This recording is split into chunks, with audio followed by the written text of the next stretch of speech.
Un garçon laid, timide et particulier rêve de posséder sa propre boutique, mais il a du mal avec la vente et trouve difficile d'interagir avec les jolies filles. C'est alors qu'une magnifique camarade de classe intervient pour l'aider à vendre ses produits. Grâce à son aide, il parvient à augmenter considérablement ses ventes et à accroître sa production. Ce garçon timide, membre du club de sciences de l'école, tente de vendre des accessoires floraux préservés à ses camarades, mais personne ne lui prête attention.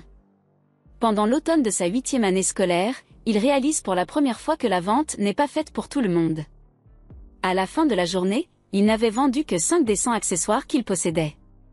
Peut-être pourrait-il vendre le reste demain, mais disons qu'il n'avait pas vraiment confiance en cette possibilité. Résigné, il ouvre une porte et se retrouve face à une ravissante jeune fille aux cheveux bleus qui l'attendait depuis un moment.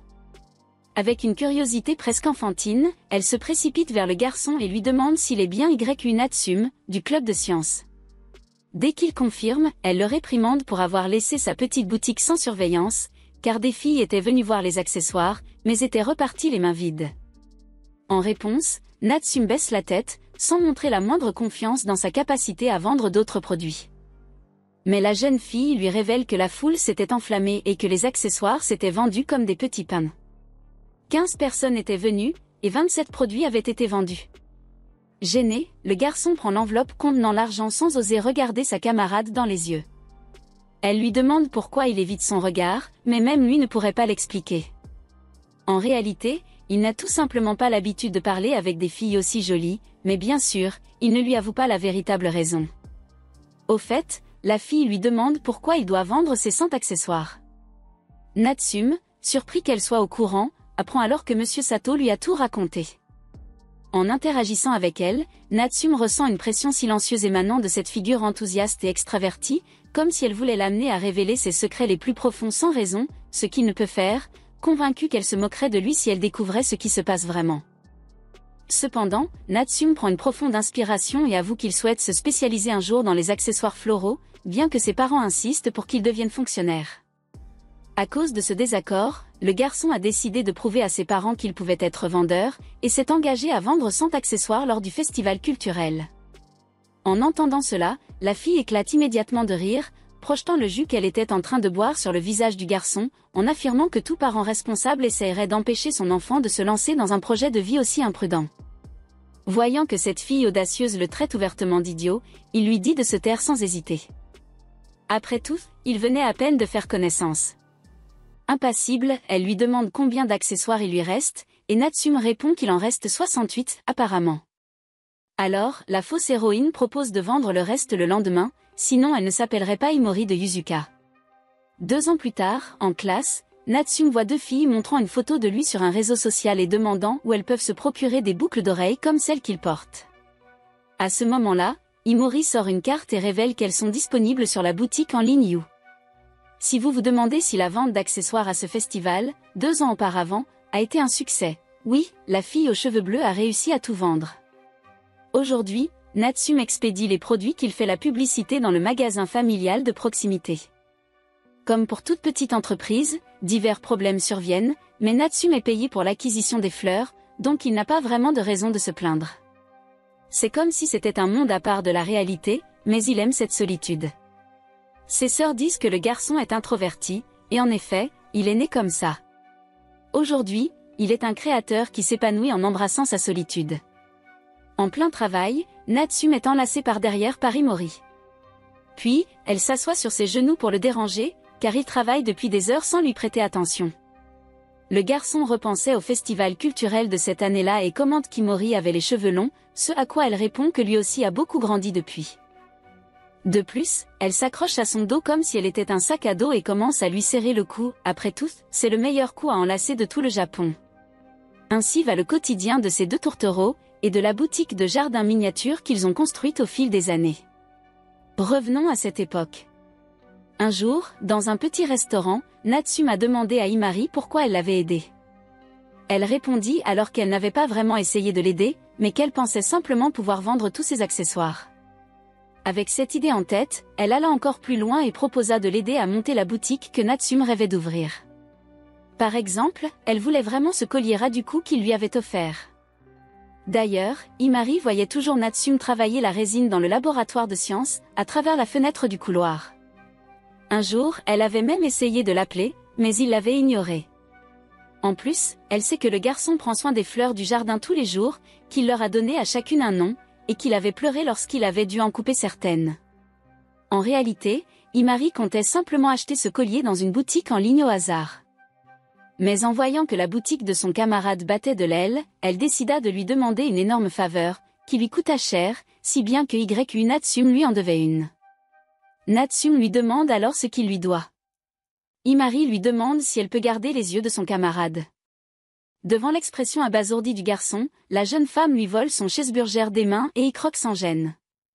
Évidemment, Imari ne veut pas lui arracher les yeux, c'est juste qu'elle adore la façon dont ses yeux brillent quand il travaille. Si concentré, si beau, si rayonnant, comme le soleil couchant. Tellement beau que Imari et Yuzuka veulent que ses yeux la brillent uniquement pour elle. C'est pour cela qu'elle vendra les accessoires de son ami, pour qu'ils puissent partager le même destin, comme meilleurs amis.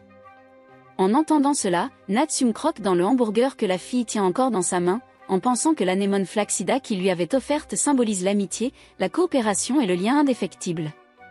De retour au présent, Natsum demande à Imari ce qu'il est advenu de l'agence de talent qu'il avait approchée, et elle lui répond qu'elle a refusé pour se consacrer à ses accessoires. Natsum pense que c'est une opportunité gâchée, mais elle insiste sur le contraire, car ils sont meilleurs amis. Dans tous les cas, si d'ici ses 30 ans il n'a pas ouvert sa propre boutique, sa seule option sera de l'épouser. Natsum lui dit d'arrêter de plaisanter, car depuis qu'elle a commencé avec ça, Imari ne cesse de l'appeler « beau-frère ». En plus, on ne peut pas se marier avec quelqu'un avec qui on ne sort même pas. À cela, Imori lui rappelle son béguin de l'école primaire, qui aurait pu être la bonne. Mais si cela ne marche pas, parce que ce n'était que dans sa tête, ce serait peut-être bien que Natsum commence à voir les filles comme des potentielles petites amies. Natsum aimerait bien, mais le problème, c'est qu'Imori est sur son dos toute la journée. Sur ce sujet, elle se souvient avoir eu quelques petits copains, ici et là, mais elle finissait toujours par leur parler de Natsum, peut-être parce qu'elle ne voyait ces garçons que comme des passe-temps. En vérité, elle ne sait même pas ce qu'est vraiment l'amour. Cela dit, Natsum lui demande si elle refuse vraiment de se marier tant qu'il n'a pas ouvert sa boutique. Et elle avoue qu'elle aimerait bien, mais qu'elle a peur de finir dans un mariage arrangé avec un vieux monsieur, parce que Natsum ne veut pas l'épouser. Il ne savait même pas que ce genre de mariage existait encore, mais elle confirme que oui. Et cela arrive souvent après le lycée, surtout quand la fille vient d'une famille influente comme la sienne. En entendant cela, Natsum est attristée à l'idée que cela puisse arriver à son amie, mais elle éclate de rire, révélant qu'elle le taquinait. Le soir, aux côtés de son chat Fuku, Natsum vérifiait l'adresse de livraison de la prochaine commande, lorsqu'il se souvint d'un jour où il rentrait de l'école avec Imori. Ce jour-là, elle lui avait dit que chaque garçon pouvait être comme lui. Selon elle, sortir avec quelqu'un, c'est compliqué, et elle ne comprenait rien à la romance, mais elle était tout de même un peu intéressée par lui. Dans sa tête, ni l'un ni l'autre n'arriverait à se marier, elle, parce qu'elle n'a aucune notion de l'amour, lui, parce qu'il pleure à chaque fois qu'il doit couper une fleur du jardin. Alors, si jamais cela devait arriver, elle avait proposé qu'ils vivent ensemble à 30 ans s'ils sont encore célibataires. Car à cet âge, ils pourraient arrêter de se concentrer sur ce qui ne vaut rien et investir tout ce qu'ils ont dans la boutique de Natsum. De son côté, le jeune homme avoue qu'il préfère les filles moins fantasques, ce qui pousse Imari à le serrer dans ses bras par derrière. Dans un élan de joie, elle vient de recevoir le tout premier rejet de sa vie. Quoi qu'il en soit, revenons au présent. Natsum apporte le lot de commandes à Saku et lui demande plus d'argent pour acheter d'autres fleurs, car avec Imari qui fait la promotion des produits, il risque de se vendre encore plus. Le lendemain, le jeune homme demande à sa meilleure amie si elle sort avec le garçon avec qui elle marchait, mais elle lui répond que cela ne le regarde pas et le laisse seul, en train de parler dans le vide. Elle réfléchit alors au fait que ce garçon est idiot de ne pas reconnaître la valeur de Natsum, et que oui, une amitié entre un garçon et une fille est belle et bien possible. Après tout, sinon, comment expliquer que son envie de soutenir les rêves de YU ne soit qu'un simple désir de dormir avec lui? De plus, si jamais il trouve une petite amie, Imari espère que cette fille acceptera la relation particulière qu'ils partagent, elle et Natsum. Plus tard, Natsum achète un jus à un distributeur automatique quand il bouscule une fille si jolie qu'il ne se rend même pas compte qu'il la fixe un peu trop, car s'il y a bien une chose qu'il ne sait pas faire, c'est rester naturel face à une belle femme. Sans échanger un mot avec elle, le jeune homme se met à l'imaginer comme référence pour un accessoire qu'il pourrait créer, un bijou qui correspondrait à ce corps et ce visage, assorti à la couleur de ses ongles, peut-être un bracelet. D'ailleurs, elle portait une fleur de Sirius nocturne à son poignet, et Natsum se souvient avoir vendu cette pièce au bazar de l'école. Il pensait que seule Imari en possédait une, mais visiblement non. Et justement, le bracelet de la fille se casse soudainement. Natsum propose alors de le réparer, avec beaucoup de difficultés, car il n'arrive même pas à soutenir le regard de quelqu'un qu'il connaît. De son côté, la fille panique et réagit comme si le garçon avait dépassé les limites, alors Natsum s'enfuit précipitamment et décide de ne rien raconter à Imari sur ce qui s'est passé. Sinon, elle se moquerait de lui comme jamais auparavant. Cependant, dès qu'il retourne en classe, ce satané démon aux cheveux bleus était déjà au courant des rumeurs et n'arrêtait pas de le harceler sur la version japonaise de WhatsApp, affirmant qu'elle pouvait découvrir qui était cette mystérieuse beauté. Pour aggraver les choses, un gars du nom de Makishima, le plus grand dragueur du coin, qui se prend pour un poète romantique du XVIIe siècle sans rien offrir en retour, s'approche de vous.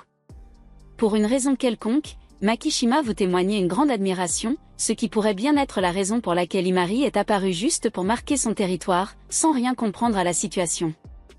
Natsum se demande pourquoi, au diable, ces deux-là sont engagés dans une compétition à peine dissimulée pour savoir qui le possède. En plus, il se rappelle qu'ils sortaient ensemble au collège, alors c'est étrange qu'ils ne s'entendent plus aujourd'hui. À ce sujet, Imari avoue qu'elle préfère oublier ce passé sombre, tandis que Makishima fait semblant de ne pas savoir pourquoi. C'est alors que la fille lui balance en pleine figure qu'il sortait avec 5 filles en même temps qu'elle. À bout de patience, Natsum demande la raison de la présence illustre de ce manipulateur de pacotille, et Makishima lui présente soudainement Rin, la fille que vous aviez rencontrée près du distributeur. Aussitôt, Imari reconnaît qu'il s'agit d'Inaki. Ensuite, les deux meilleurs amis discutent du fait qu'il est étrange qu'Inamoto soit devenu Inaki, et que Rion soit devenu Rin. En plus, cette fille est l'amie d'enfance de Makishima, même si Eren étudiait dans une autre école. Imari avait même croisé Rin quelques fois par an à l'école primaire, car le frère d'Imari et la sœur de Rin étaient camarades de classe. Par ailleurs, la fille aux cheveux bleus se rappelle que vous aussi étiez mêlés à ce bazar. Par exemple, le deuxième jour de ce fameux festival, la sœur de Rin, qui était mannequin pour un magazine, avait fait la promotion de vos accessoires. Aujourd'hui, cette femme passe dans toutes sortes de publicités, et c'est sûrement elle qui a offert le bracelet à Rin. Ainsi, les deux associés se dirigent vers la fameuse Rin Inaki pour examiner l'accessoire cassé. Vous remarquez que le fermoir est très usé, mais réparable, même si vous craignez que ce précieux bijou ne soit irrémédiablement endommagé.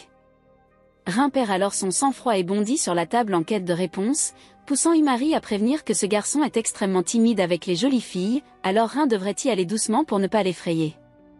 D'ailleurs, elle lui colle un miroir sous le nez pour lui montrer l'expression terrifiante qu'elle affiche, ce qui ne fait qu'accentuer la panique de Rin, qui finit par tomber à la renverse. Folle de rage, Mademoiselle Rin exige que le bracelet soit réparé sur le champ, ce qui pousse Imari à commenter que son amie est toujours aussi maladroite. Sans mâcher ses mots, Rin reproche tout à la fille aux cheveux bleus, allant même jusqu'à évoquer une vieille dispute.